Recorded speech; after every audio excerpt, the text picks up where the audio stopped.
Muito bom dia, boa tarde, boa noite, você que está nos assistindo no nosso podcast, no canal do YouTube, a qualquer dia, horário, quando você quiser nos assistir. Hoje nós temos um episódio muito especial de um tema que mexe com a imaginação, com o coração e com o bolso e com o mercado da cidade de Porto Alegre. Vamos falar com o maior especialista no Rio Grande do Sul sobre esse assunto, que vocês já estão curiosos para saber qual é o assunto e para saber quem é, mas mais um suspense ainda, porque vai ser uma aula magna sobre essa matéria. Então se preparem, sentem na cadeira com calma, porque hoje nós vamos falar sobre patrimônio histórico com Evandro Eifler, a maior sumidade nesse setor. Evandro, por favor, quem é o Evandro em 30 segundos no mercado imobiliário? Que responsabilidade, hein? Eu sou arquiteto, trabalho desde sempre com patrimônio histórico, junto às construtoras, junto a investidores, proprietários, simples proprietários de imóveis inventariados que precisam ou querem fazer as suas restaurações, manutenções dos seus patrimônios. Então,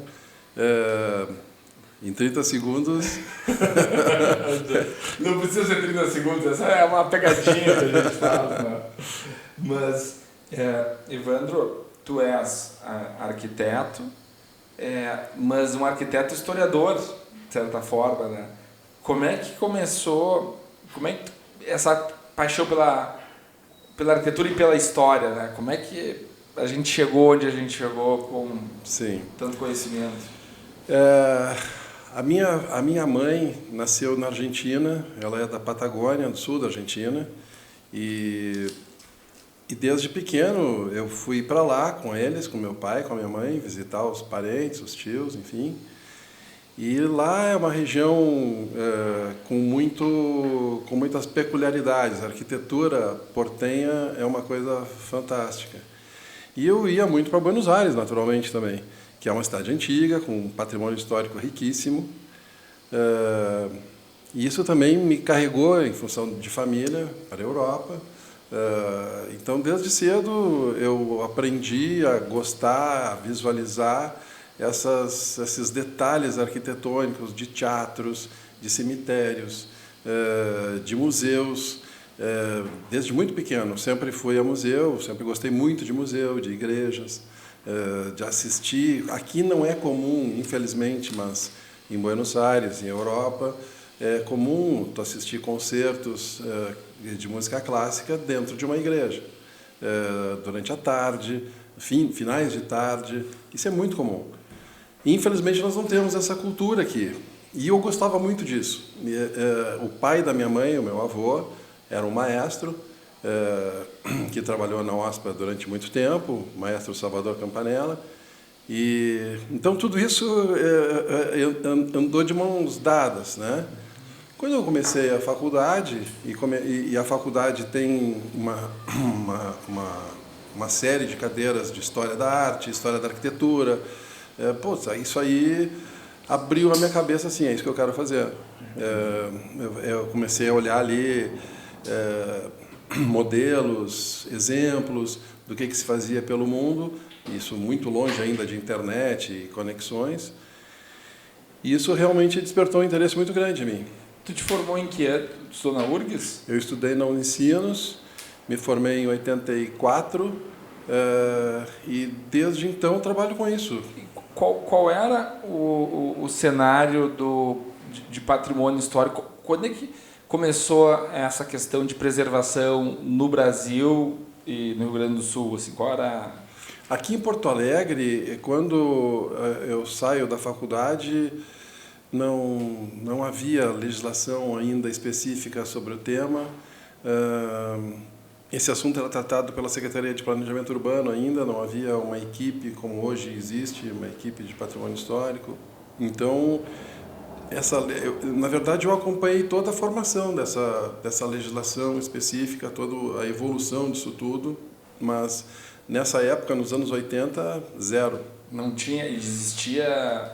E a consciência de preservar, como é que era Nós perdemos muita coisa, porque se tu olha fotos do centro histórico, do centro hoje, centro histórico de Porto Alegre, se inadvertidamente assim não te disserem que tu está vendo uma foto de Porto Alegre, podia ser uma foto de Ouro Preto, porque o casario, todas aquelas construções que foram feitas no século XIX, século XVIII, isso tudo foi desmanchado.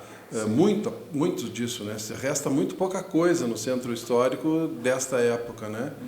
Então, mas Porto Alegre poderia ter sido preservada, vamos dizer assim. Sim. Não estou culpando e nem aqui sendo saudosista, mas apenas dizendo assim, não havia essa cultura ou essa consciência de que, bom, vamos preservar isso aqui. Lá no futuro, o pessoal vai ver de onde nós surgimos, como é que era o centro de Porto Alegre. Não se tem ideia do que era o centro de Porto Alegre hoje, com a realidade existente, né? E nem estou julgando se é feio ou se é bonito. Sim. É diferente. Como é que era o centro antigamente? Como todo centro de uma cidade do século XIX, baixo, o skyline era muito baixo, com estilos barrocos, neocoloniais, coloniais, Ouro Preto, Diamantina, São João del Rei, era isso aí. E esses lugares, por que esses lugares foram preservados? Qual que é o case de sucesso no Brasil em termos de preservação, ou no mundo, eventualmente? Onde está a vanguarda? Isso deve ser na Europa, né? Mas Brasil, onde é que seria? A Europa, as principais cidades, e mesmo não sendo as principais, outras, elas preservam muito o seu patrimônio, convivem bem com isso, porque eu sempre digo, o pessoal que viaja para cidades mais normais, mais comuns, roteiros mais usuais, né? Paris, Roma, Londres, Amsterdã, Frankfurt, Munique, Berlim, para falar em cidades assim, capitais e cidades que são recorrentes, turísticas. Todas elas têm patrimônio histórico, todas elas preservaram o seu patrimônio e todas elas têm centros modernos, têm construções modernas, construções tecnologicamente avançadas, etc., etc. Ou seja, eles preservaram realmente os núcleos mais antigos e se desenvolveram paralelo a isso em outras regiões.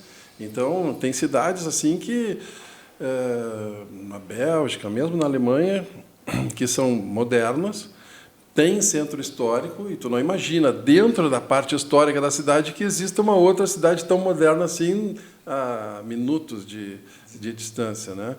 Então, aqui no Brasil, o Norte, Nordeste, Minas Gerais tem muita coisa bacana, o Rio de Janeiro tem muita coisa também. E penso eu que isso tenha sido preservado lá mais em termos de conjuntos arquitetônicos, porque a vida imperial se passou por ali, né? O Brasil Sim. Começa em Salvador, Minas Gerais teve um papel histórico nessa época muito importante, Rio de Janeiro, obviamente. Então, imagino que por isso esses sítios tenham sido... Eu conheci, por exemplo, eu trabalhei, na verdade, num colégio onde estudou Dom Pedro II, na Serra do Caraça, em Santa Luzia, interior de Minas, um lugar maravilhoso, fantástico. E esse colégio era um internato. Era uma escola, tinha um seminário lá, uma escola de padres, e funcionava ali um internato para os filhos da realeza ou da burguesia da época. Aristocracia. Isso, da aristocracia, exatamente. Então, isso é Minas Gerais, né? Nós não tivemos isso aqui no Rio Grande do Sul. O Rio Grande do Sul, o histórico do Rio Grande do Sul em relação a isso, lá por aquelas bandas, era um estado revolucionário, um estado de produtores rurais, agrícolas, enfim. Combater guerras. Exatamente. Então, tinha toda a questão da Cisplatina, Guerra do Paraguai, a disputa com o Uruguai pelo território, enfim. Então, nós não tivemos esse glamour da realeza aqui, da aristocracia toda aqui, a gente não teve, né? Sim. E o patrimônio histórico tem uma questão relevante, que é a própria manutenção desses prédios, né? E a gente acaba falando muito da nossa realidade atual. Como é que nesses outros lugares se deu essa manutenção, essa preservação? Como é que como é que eles financiam isso? E se é que está bem preservado também, né? Sim. O Estatuto das Cidades, que é um instrumento jurídico dos anos 2000, início dos 2000, ele estabelece a TDC, que é a Transferência do Direito de Construir. Aqui em Porto Alegre se chama TPC, que é Transferência de Potencial Construtivo, mas é a mesma coisa. Mas no resto do Brasil todo se chama de TDC. Então, a TDC é exatamente um estímulo para que o proprietário de patrimônio não construa nada novo ali no seu local, no seu imóvel, e por isso ele recebe esse potencial construtivo que ele pode transferir, vender para alguém construir em outro lugar. E isso representa um quantitativo monetário interessante. Então, é nesse modelo que se financia ao redor do Brasil. Sim, existem, ao longo do tempo, existiram algumas iniciativas do governo em termos de financiamento, como o programa Monumenta, que foi um programa gigantesco, que atendeu 8 cidades inicialmente, depois mais 8. Inicialmente foram 8 capitais, depois foram 8 cidades de interior. E esse programa Monumenta, esse sim, era um programa de financiamento para a recuperação do patrimônio histórico, que dava ao pleiteante 2 anos de carência e mais 10 para pagar sem juros. Ou seja, era um financiamento realmente interessante, atrativo.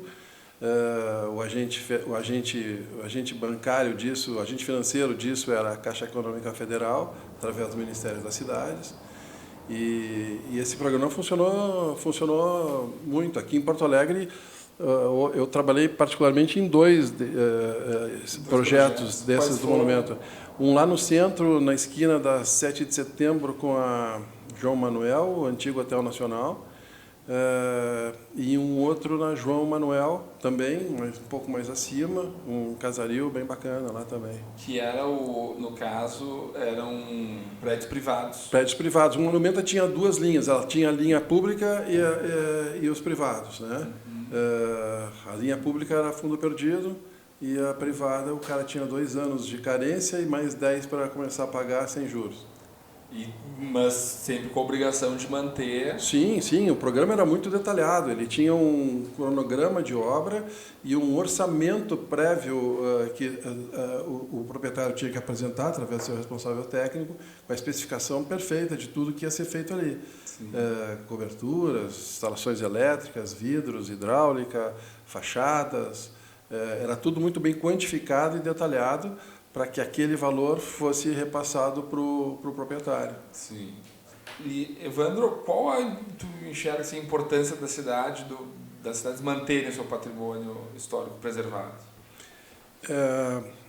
Eu gosto sempre de diferenciar 2 conceitos. Uma coisa é história e outra coisa é memória. História é algo real, é algo palpável. História, nós 2 estamos aqui conversando, gravando um programa numa quarta-feira do mês de abril. Muito bem.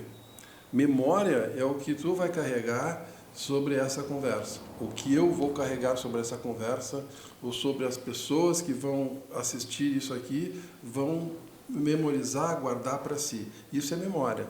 Memória tu fabrica. A história tu publica. A história tu não... A história é um dado concreto, é um dado objetivo. Concreto. Isso, tu não fabrica história. Sim, a história Exatamente. A memória tu fabrica. A memória são todas as sensações que tu guarda para ti de um determinado momento. Então, uma cidade que não tem história não pode produzir memória. Porque é exatamente a memória que as pessoas produzem em relação ao que ela foi e ao passado que está ali presente todo dia. O grande desafio para mim é transformar esse passado, prover esse prédio antigo, esse prédio histórico, à prova de futuro. Sim. Porque, obviamente, quanto mais para trás tu for, menos condições esse prédio tinha. Nós entramos o século passado, até a metade do século passado, nós não tínhamos energia elétrica. A iluminação pública era feita com querosene, era feita com carvão. Banha de baleia. De baleia em outras regiões, exatamente. Então, ou seja, as pessoas não tinham equipamentos elétricos nas suas casas, não tinham um banheiro com chuveiro, com água quente, tudo isso era provido de outras... Hoje não. Então, como é que tu faz um prédio que foi construído em 1910, com um prédio que tem de 1870? Ele não tem instalação elétrica para suportar ar-condicionado, para suportar refrigerador, freezer e toda a parafernália eletroeletrônica que nós temos. E estrutura física para aguentar o peso. Isso é outro problema, porque até a maneira como as construções eram feitas não eram dimensionadas para suportar a carga que hoje ela suporta. Sim, eles não pensavam em construir com base em equipamentos que não existiam na época. E não tinha dinâmica também, né? Hoje nós temos, por exemplo, alguém aluga um andar de um prédio para fazer ali uma academia de ginástica, para fazer uma escola mesmo que seja. E essas lajes intermediárias, elas não foram projetadas para suportar uma carga permanente muito elevada. Uma escola, uma academia que tem movimento dinâmico, as pessoas ficam pulando, ficam se movimentando e levando peso para baixo, sobrecarregando essa estrutura. Uma sala de aula com 20 pessoas, quando a aula termina, essas 20 pessoas se levantam ao mesmo tempo. E ao se levantar, elas jogam todo o seu peso para baixo. E percorrem uma trilha que é sempre a mesma, dia após dia. Isso satura a estrutura. É o que levou, exagerando ou simplificando o tema, é o que levou à falência dos estádios de futebol a partir do surgimento das torcidas organizadas.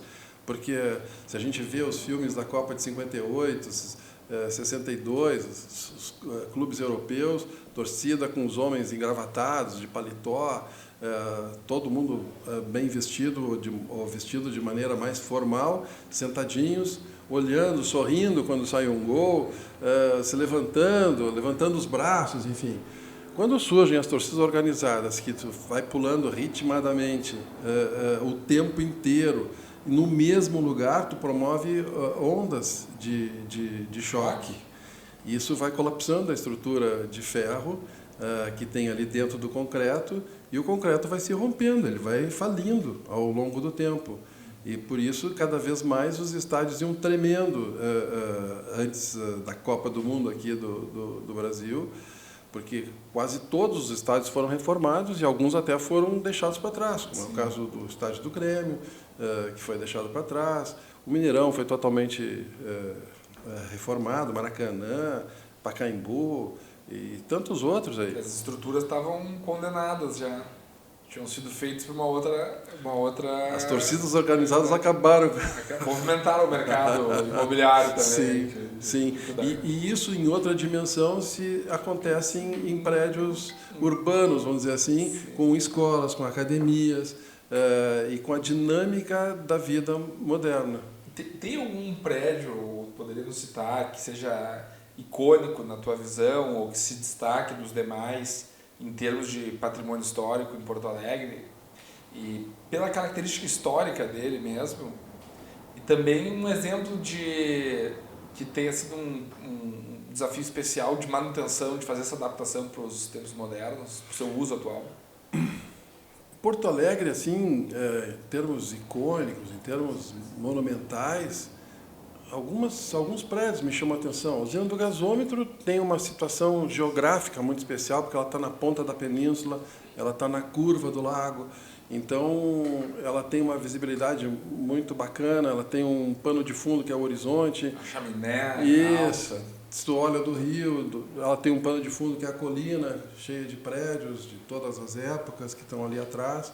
Mas ela não tem nada próximo, porque as laterais, ela tem um lado é o lago, os outros dois lados é vazio, é parque, é orla, E o lado que olha para a cidade tem avenida, tem praça, ela está muito distante do início das edificações. Sim. Então ela ganha um protagonismo assim especial. Isso me chama a atenção. Mas eu gosto muito da Igreja das Dores, que também está numa região onde ela não está comprimida ali por outras edificações, a não ser pelas do Exército ali, que também são muito antigas.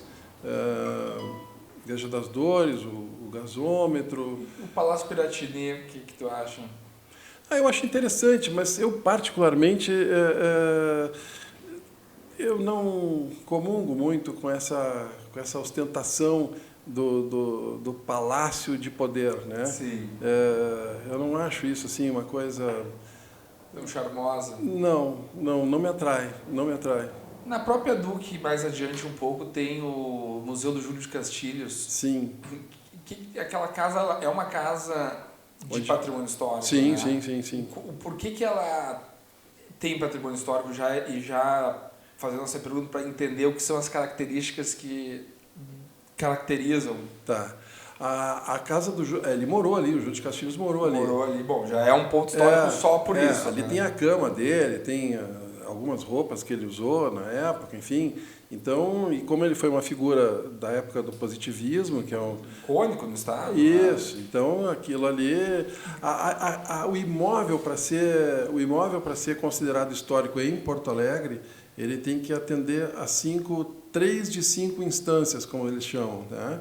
Ele tem que ser, uma das instâncias é a instância histórica ou simbólica. No caso do Júlio de Castilhos, ela é eminentemente histórica, porque ali morou, viveu um expoente político da sociedade rio-grandense.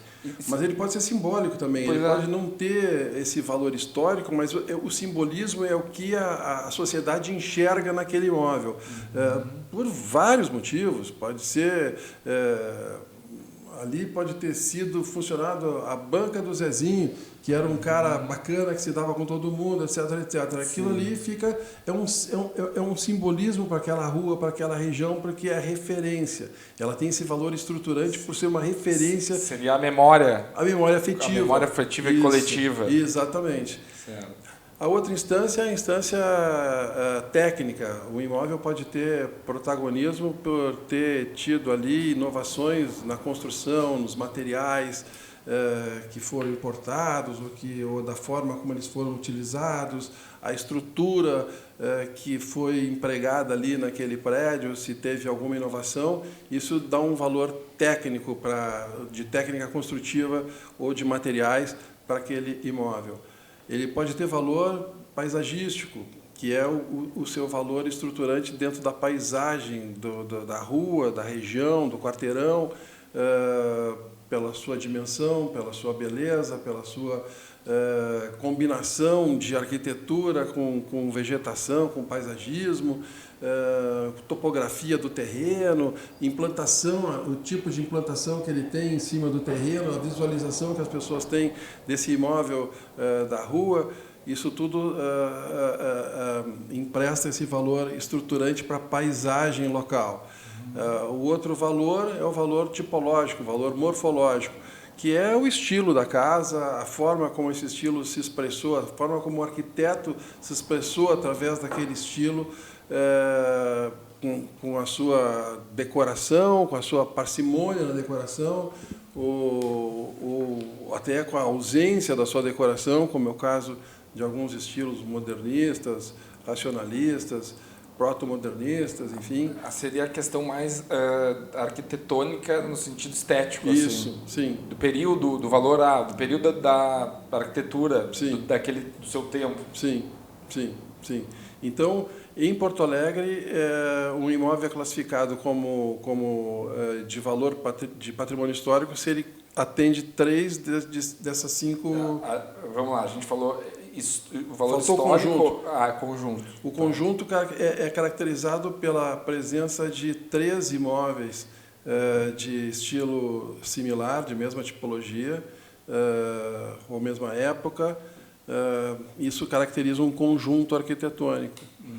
Essa questão, às vezes, é um pouco polêmica, porque Existem imóveis, por exemplo, que são compostos por diversos prédios. Eles não têm vizinhos, porque é comum, razoavelmente comum, ter prédios que ocupem um quarteirão inteiro. Sim. E dentro desse quarteirão existem vários prédios que compõem aquele imóvel, como é o caso de um clube, como é o caso... É o exemplo talvez melhor que surgiu lá há muito tempo, construiu a primeira sede, logo em seguida construíram outra. Sim, o próprio Juvenil aqui no bairro, por exemplo, eles são várias construções que compõem ele hoje, né? Ao longo do tempo foram feitas. Isso, né? O clube foi se agregando. O Juvenil é um imóvel de patrimônio histórico? Sim. E aí ele precisa atender as especificações de manutenção. Sim, o Juvenil, exatamente. Mas se o clube cumpre com isso...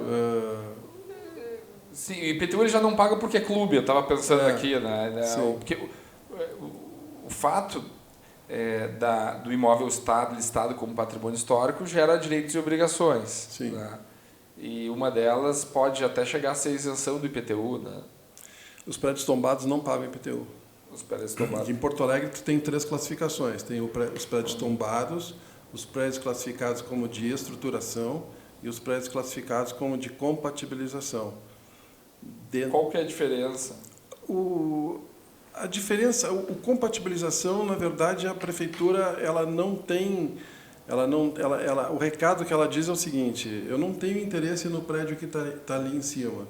Eu tenho interesse que o que vá se fazer ali não prejudique o prédio de estruturação ou tombado. Então, toda a vizinhança, sempre que tem um prédio classificado como de estruturação ou tombado, existem imóveis de compatibilização no seu entorno imediato, que a prefeitura quer garantir que esses prédios de compatibilização, se forem demolidos e se o empreendedor for fazer alguma coisa ali, esse empreendimento não traga prejuízo ao bem, sombreamento, ou prejuízo de visualização ao bem que está sendo preservado. O tombado, quando um prédio é tombado, eles promovem um laudo circunstanciado, que é a descrição exata daquilo que é o alvo da proteção, inclusive elementos internos.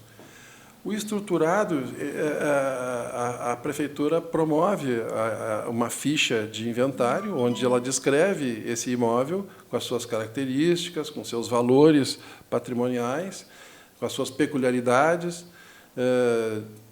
descrevem ali os materiais, tipo de aberturas, vergos, etc. Mas é um imóvel passível de sofrer uma intervenção, né?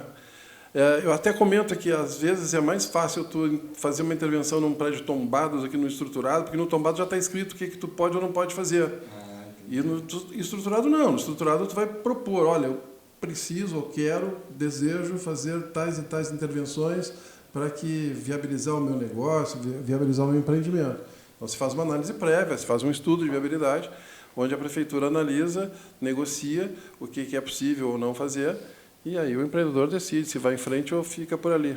Não tem uma diferença entre ser público ou privado? Um imóvel privado pode ser tombado? Sim, existem vários. Existem vários. Sim. Imóvel privado. Sim, Igreja das Dores é da igreja, da Mitra, é privado. Sim. E é tombado. É tombado. Dali, minuciosamente descrito o que é.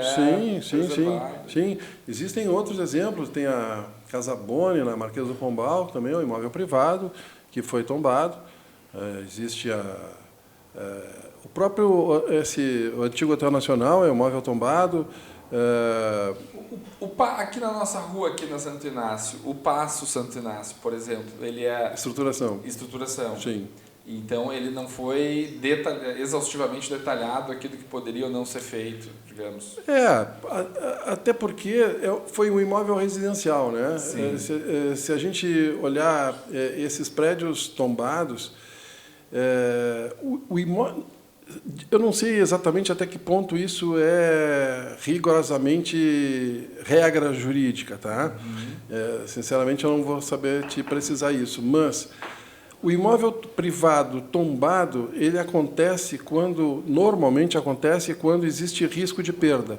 Aí o Estado, o município, enfim, promove o seu tombamento para que aquilo não ocorra. Um exemplo bem típico disso foi a cervejaria Brahma. A cervejaria Brahma, quando foi adquirida por um determinado empresário, lá nos anos 90, saiu uma matéria no jornal dizendo que ali ia ser construído o maior shopping de lazer, entretenimento da América, não sei o quê, que iam demolir.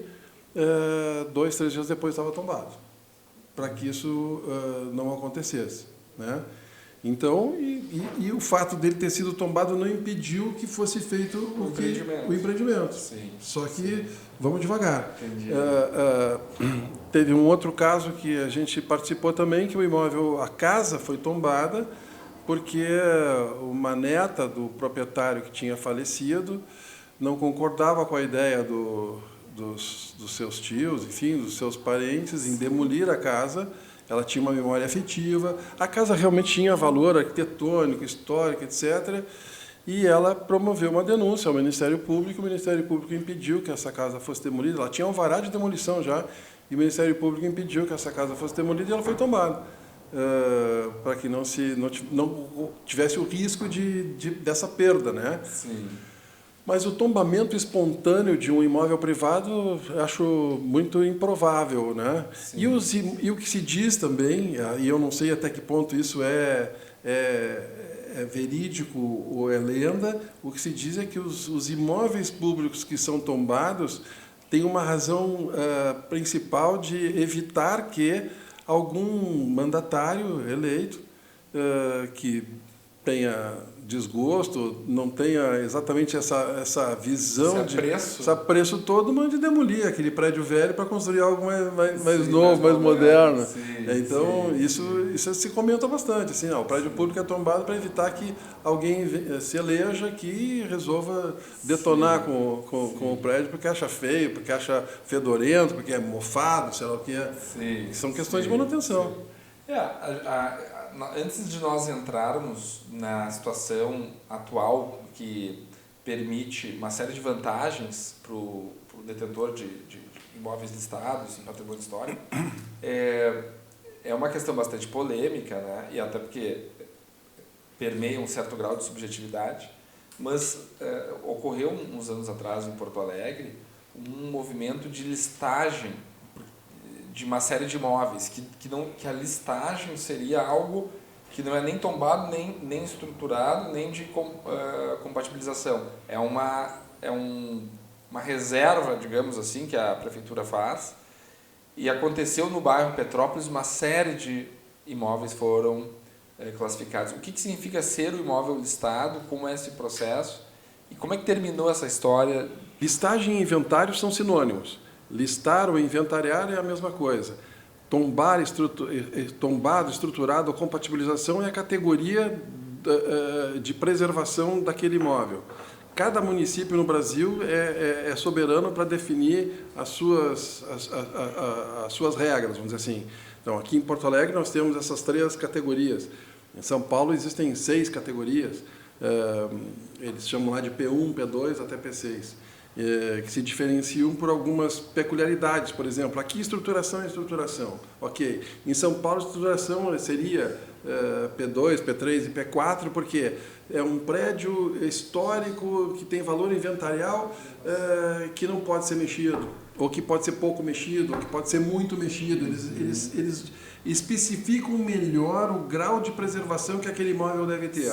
Estou aqui fazendo a coisa bem simplificada, mas é mais ou menos isso, né? Então, listagem e inventário são sinônimos, né? Ao longo do tempo, quando a cidade começou a se preocupar com o seu patrimônio, eles foram inventariando, foram listando prédios e classificando esses prédios como de preservação, que não podiam ser demolidos, e assim foi crescendo o inventário. A partir de um determinado ponto, eles começaram a fazer inventários em bloco. Então, fizeram aqui no Moinhos de Vento, fizeram Cidade Baixa e outros bairros. Petrópolis, né? Petrópolis talvez tenha sido o último, mais polêmico, porque foi um grande bairro. Sim. O maior bairro da cidade, ou um dos maiores em termos geográficos. Assim. E Petrópolis tem uma peculiaridade que nos remete à enchente do ano passado. Petrópolis existia como bairro numa metade do que ele é hoje, Sim. em termos longitudinais, né? Sul e norte. A outra metade não existia, a outra metade ainda eram chácaras, eram espaços ainda abertos de produção agrícola, tambos de leite, etc. E com a enchente de 41, por isso que eu falei da enchente do ano passado, com a enchente de 41 houve uma procura das pessoas que foram afetadas, e acredito que em 41 tenham tido muito mais pessoas afetadas do que agora, proporcionalmente Sim. pelo menos. É claro que o Humaitá foi um bairro super afetado e tem milhares de pessoas morando lá. Na época nós não tínhamos essa densidade toda, mas nós tínhamos uma concentração maior no centro, né? Na Cidade Baixa. A cidade era o centro. Exatamente. Né? Então ali centro, Cidade Baixa, Menino Deus, que foram atingidos por 41 severamente, muitas dessas pessoas não queriam mais morar ali.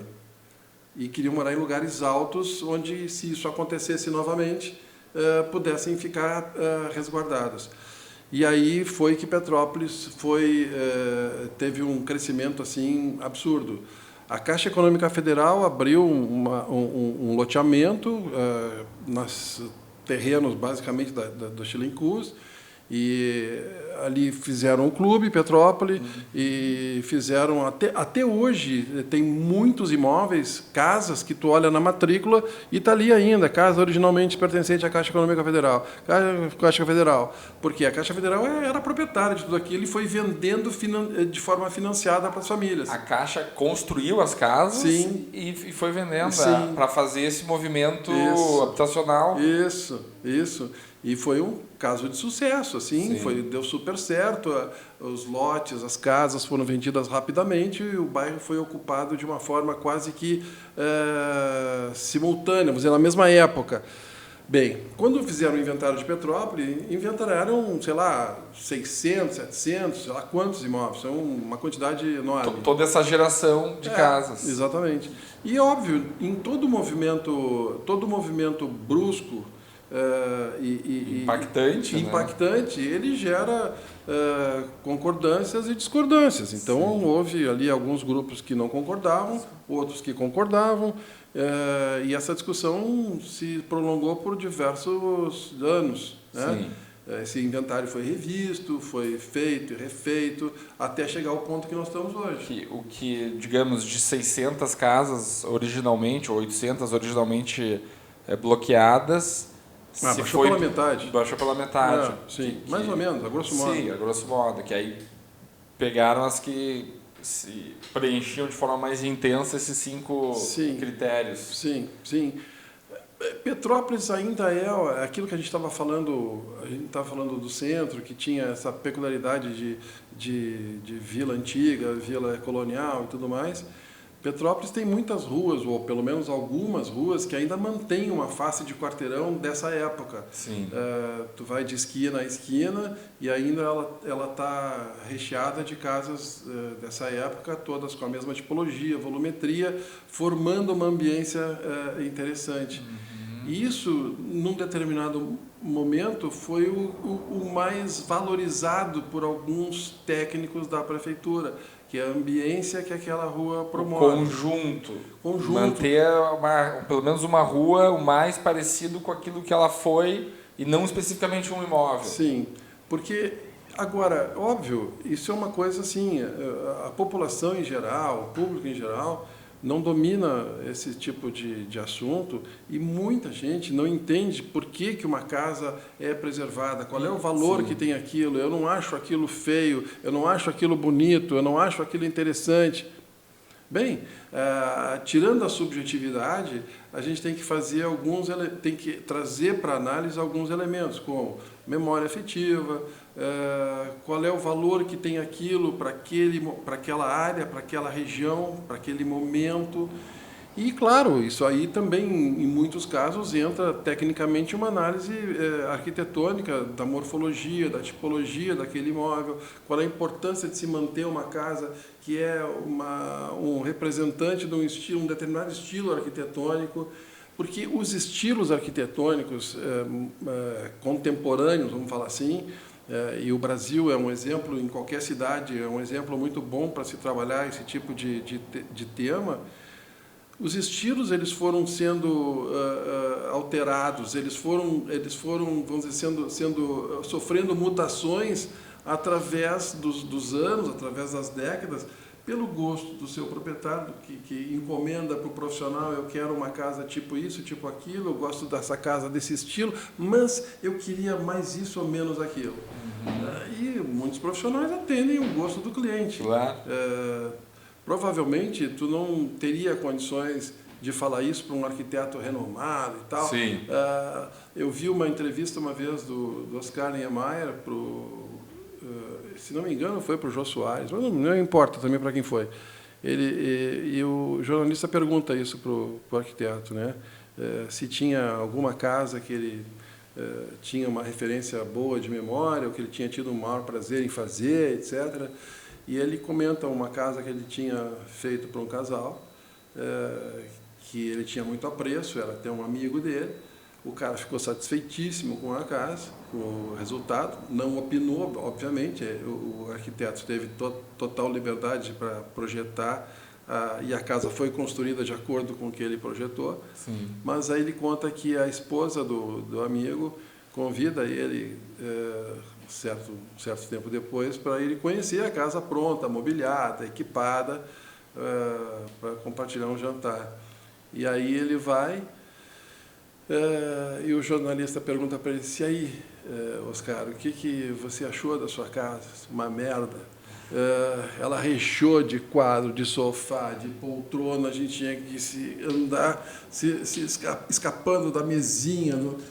Ou seja, a arquitetura do Oscar era uma arquitetura para ser apreciada de dentro para fora. Ele privilegiava espaços. E como a proprietária mobiliou, decorou, enfim, a casa ao gosto dela, da maneira como ela achou melhor, não era do agrado do cara que projetou, mas a casa é feita para quem vai viver dentro dela, não para quem projetou ela. E isso, às vezes, provoca diversos conflitos entre o técnico que projeta e depois vê a sua obra, não necessariamente de como ele imaginou, mas a casa é habitada por alguém. Sim. E esse alguém é soberano dentro do seu espaço. Claro. Independente do seu gosto, ele é soberano dentro do seu espaço. Então, essas questões todas da mutação dos estilos arquitetônicos ao longo dos anos é bem típico disso, é bem típico de gostos pessoais, de preferências individuais dos proprietários que vão pedindo uma coisa ou outra porque gostam, mostram uma fotografia, mostram uma revista, porque, cara, eu quero tipo isso, quero tipo aquilo. Tem profissionais que não atendem, sim, tem outros que atendem parcialmente, sim, e tem outros que fazem o desejo do cliente. Vamos lá. Claro, tá certo. Agora é um momento, então, que nós contamos com a participação do nosso patrocinador, que é o portal O Acionista. Que, Evandro, tu sabe, hoje nós temos que buscar informação das mais variadas fontes e, felizmente, temos aí internet e outros recursos para nos atender. E o Portal Acionista é um site, um canal especializado em informações de mercado financeiro e notícias de modo geral que ajudam aí a tomadores de decisões e encaminhar os seus negócios. E eles, sabendo que tu viria aqui, montaram algumas perguntas que me parecem bastante pertinentes para a nossa conversa. Como se sabe, um imóvel inventariado, ele tem as suas limitações para o proprietário. Tá? Mas isso não significa que ele esteja impedido de fazer bons negócios e tu, como ninguém, sabe navegar neste ambiente. Então, pensando nisso, o pessoal mandou essa pergunta para nós. Um imóvel classificado como patrimônio histórico apresenta restrições quanto ao seu uso, mas também pode proporcionar vantagens. Como deve proceder um proprietário interessado em agregar valor a um imóvel listado? Muito bem. Essas vantagens elas são várias. Se o interessado nesse imóvel, o proprietário interessado, resolver empreender fazer uma incorporação, um prédio de apartamentos, alguma coisa assim. Nesse prédio inventariado, ele tem a possibilidade de construir 25% a mais do potencial construtivo natural. Todo imóvel tem um potencial construtivo oferecido, determinado pelo plano diretor. Certo.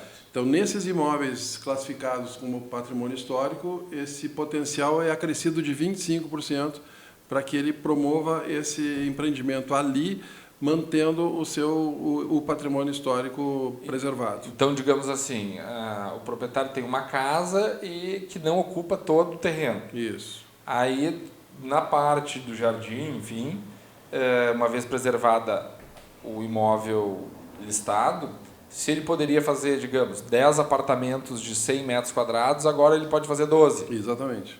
Isso aí. 12,5. 12,5.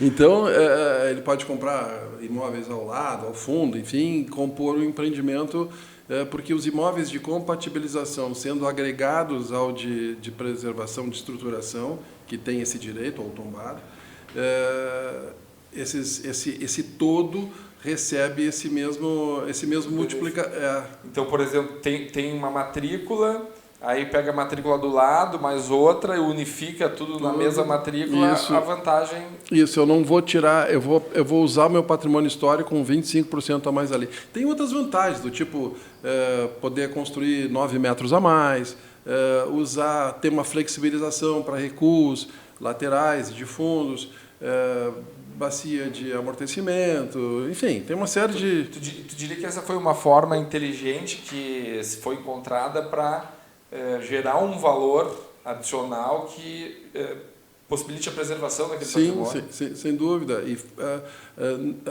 facilita muito, porque mesmo que aquilo seja um ativo que vai ter que ser dividido entre os proprietários futuros desse empreendimento, esses cálculos todos de custos e valor de venda de cada unidade viabilizam a preservação desse imóvel.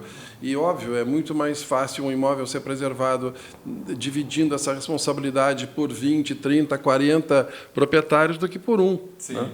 sim. Fica bem mais fácil. E acaba agregando um valor adicional para o terreno. Sem dúvida, sem dúvida. Vamos ver o que nós temos aí de adicional.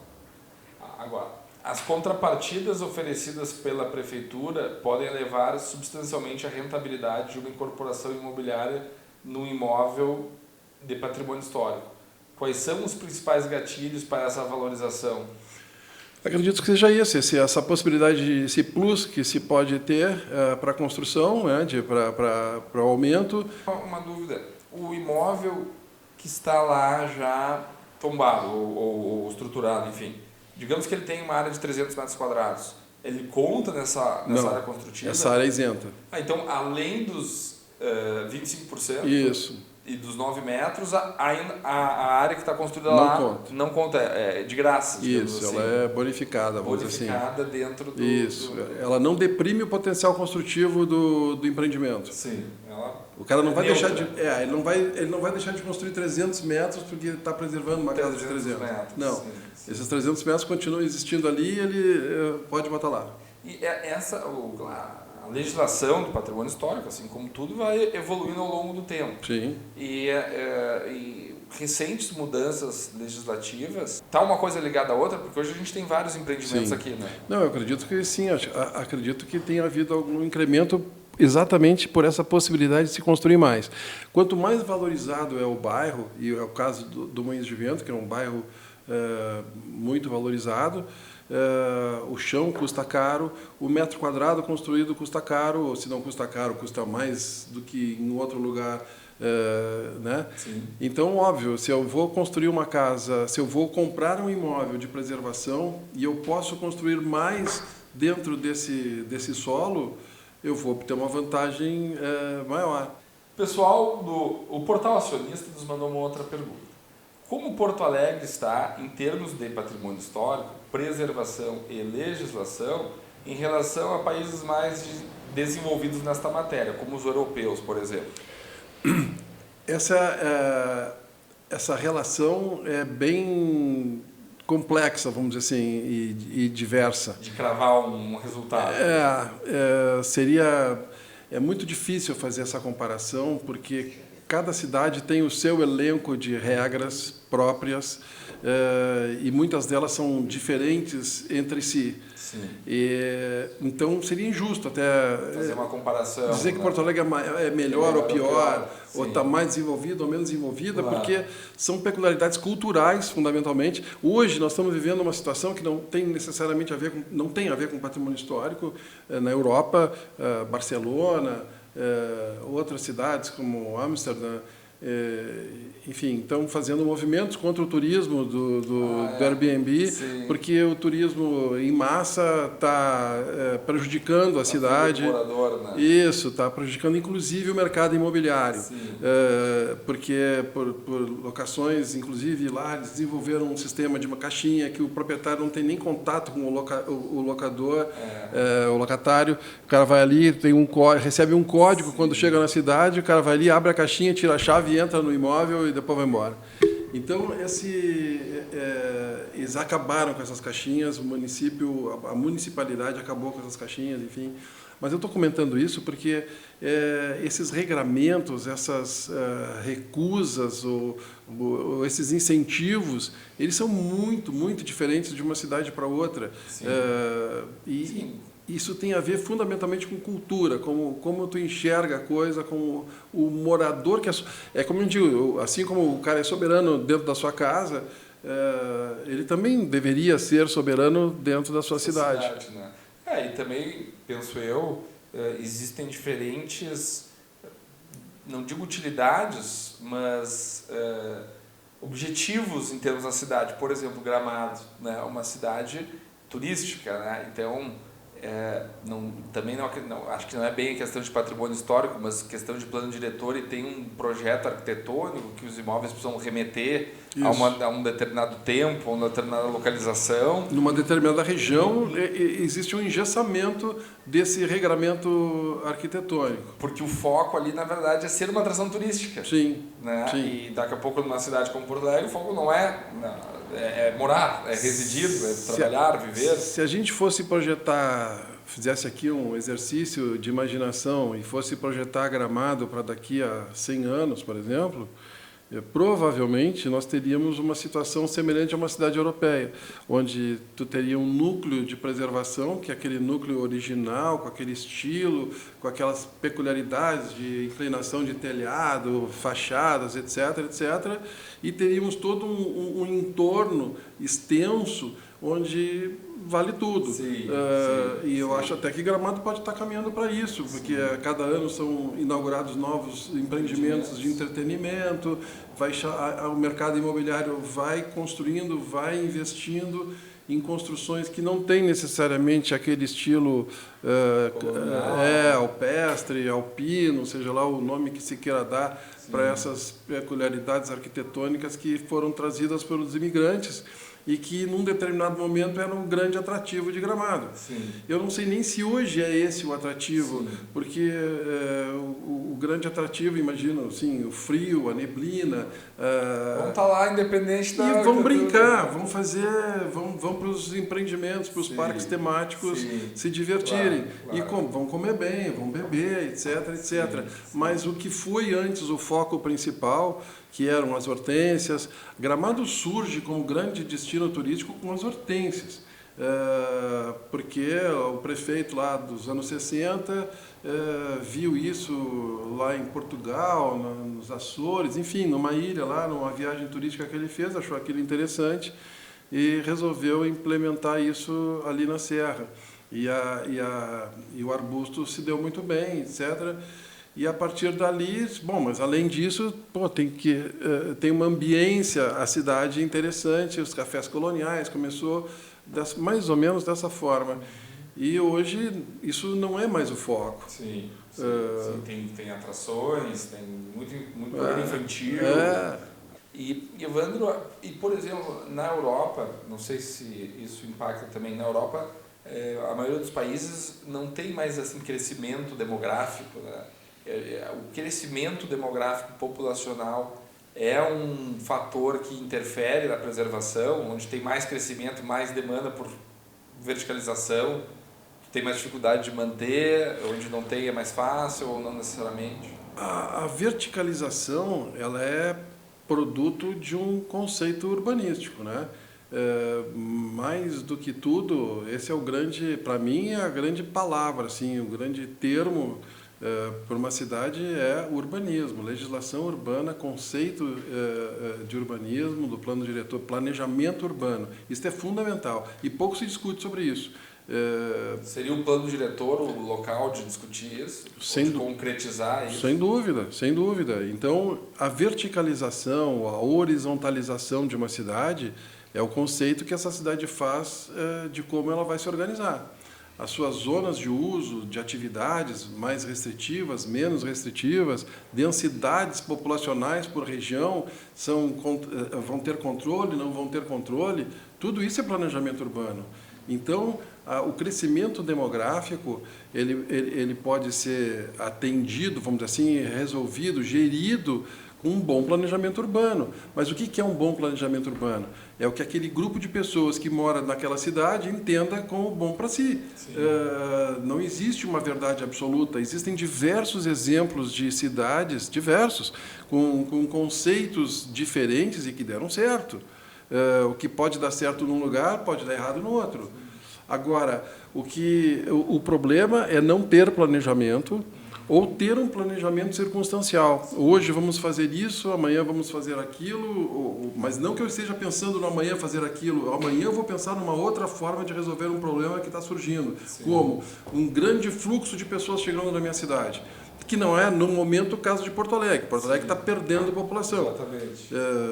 Sei lá, eu já li um dado, não sei até que ponto isso não tem exatidão nisso que eu vou dizer, mas eu li um dado que nesses últimos anos Porto Alegre chegou a perder 60 mil habitantes. Eu ouvi alguma coisa assim. Então, isso é impactante para o mercado imobiliário. Com certeza. Ou seja, o fluxo de pessoas que vêm para Porto Alegre para estudar é o mesmo? Talvez não. Por quê? Porque surgiram universidades no interior.